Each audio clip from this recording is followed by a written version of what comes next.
நயினா நாகேந்திரன் உரையாற்றி வருகிறார். அதன் நேரடி காட்சியை தற்போது பார்க்கலாம்.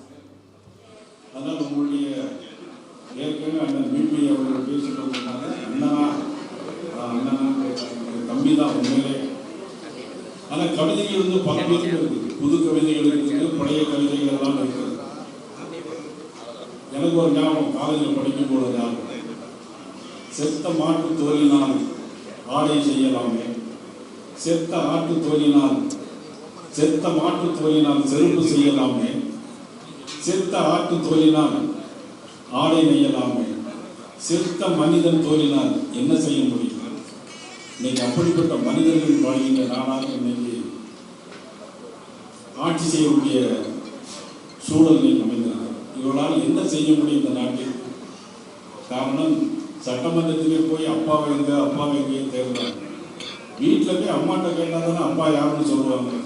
ஆனால் சட்டமன்றத்தில் போய் அப்பாவை தேர்ந்தா யாரும் தெரியல.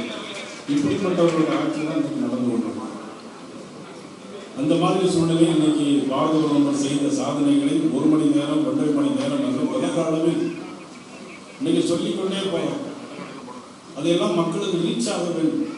ரீச் ஆனால் கூட நமது தமிழகத்தை பொறுத்தவரை மாநில கட்சிகளுடைய ஆதிக்கம் அதிகம் இருக்கிறதுனால அது இன்னைக்கு நம்முடைய செங்கடைந்தால் வாக்கு வங்கியாக மாற வேண்டும் என்று சொன்னால் ஒவ்வொரு காலகட்டத்திலும் ஒவ்வொரு சூழ்நிலை.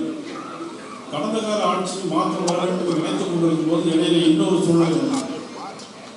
ஆக இந்த சூழ்நிலையை மாறி வரும்பொழுது நிச்சயமாக பதிலை இனி ஆள வேண்டிய கட்சியாக தமிழகத்தில் பாரதிய ஜனதா கட்சி மட்டும் ஒன்றுதான் இருக்கிறது. எனக்கு ஒரு மிகப்பெரிய நம்பிக்கை.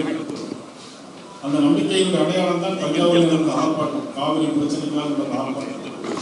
அன்றைக்கு கருப்பு முருகானந்த தலைமையில் கிட்டத்தட்ட 5000 பேருக்கு மேலாக நடந்தது. அப்புறம் தேசிய கொடி பேரணி 2 தினங்களுக்கு முன்பாக நடந்தது. மிகவும் பிரம்மாண்டமான முறையில் சென்னையில் நடந்தது.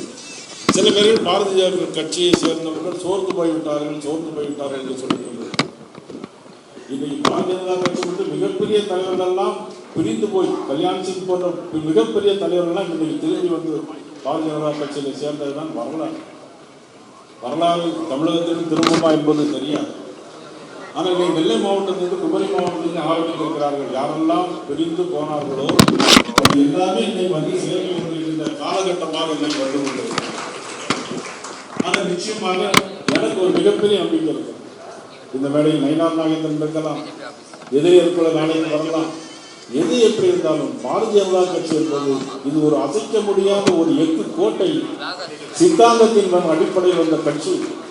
இந்த கட்சியை யாராலும் தொட்டு கூட பார்க்க முடியாது என்பதுதான் என்னுடைய அசைக்க முடியாத நம்பிக்கை. அந்த நம்பிக்கை இன்றல்ல என்றும் தொடர்ந்து இருக்கும். அந்த வகையில் இந்த தேசத்தில் சில பேர் சொல்கிறார்கள், வந்தே மாதரம் முதலில் பாட வேண்டுமா, தமிழ் தாய் வாழ்ந்து முதலில் பாட வேண்டுமா அப்படின்னு சொன்னால் பல்வேறு பிரச்சனைகள் அதிலே வரும். எவனொருவன் தாய் மீது பற்று வைத்திருக்கிறானோ அவன் தான் தாய்நாட்டின் மீது பற்று வைத்திருக்க முடியும். எவனொருவன் தாய் மீது பற்று வைத்திருக்கிறானோ அவன் தான் தாய் மொழி மீது பற்று வைத்திருக்க முடியும். ஆக என்னுடைய தாயையும் தமிழையும் தேசியத்தை நாம் பிரித்து பார்க்க முடியாது. ஆகையில் தமிழும் தேசியமும் நிச்சயமாக பாரதிய ஜனதா கட்சி என்றைக்குமே அது விட்டு பிரித்து காட்டாது என்பதை நான் இந்த நேரத்தில் தெரிவித்துக் கொண்டு இன்றைக்கு ஆரம்பித்திருக்கிற இந்த டிஜிட்டல் ஒரே நாடு நமது பாரத பிரதமருடைய அனைத்து திட்டங்களையும் எல்லா குக்கிராமங்களையும் சென்று சேரும் அளவிற்கு முயற்சிகள் எடுத்து நாம் அனைவரும் முதல்ல ஒரே நாடு இருந்து பாதி பேர் சந்தா கொடுப்பாங்க, சந்தா கொடுக்க மாட்டாங்க. ஆனால் இனிமேல் அனைவரும் பாரதிய ஜனதா கட்சியுடைய ஒவ்வொரு நிர்வாகிகளும் இதை எப்படி நாம் வலுப்படுத்துவதற்கு உதவியாக இருக்க வேண்டும் என்ற விஷயத்தோடு நாம் இணைந்து இந்த டிஜிட்டல் ஒரே நாடு என்கிற ஒரு டிஜிட்டலை நாம் வலுப்படுத்துவதற்கு நாம் அனைவரும் ஒன்றிணைந்து இதற்காக பாடுபட வேண்டும். நமது நாடு, நமது மொழி, நமது தேசியம், நமது பிரதமர், நமது கட்சி என்ற உணர்வோடு நாம் என்றைக்குமே நிரந்தரமான ஒரு முடிவோடு இருக்க வேண்டும் என்று இந்த நேரத்தில் கேட்டு உங்கள் அனைவருக்கும் மீண்டும் ஒரு முறை 80வது சுதந்திர தின நல்வாழ்த்துக்களை தெரிவித்து மீண்டும் சந்திக்கிறேன். நன்றி, வணக்கம்.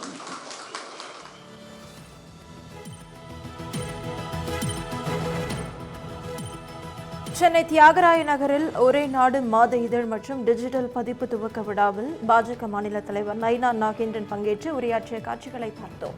தொடர்ந்து மற்ற செய்திகளை பார்க்கலாம்.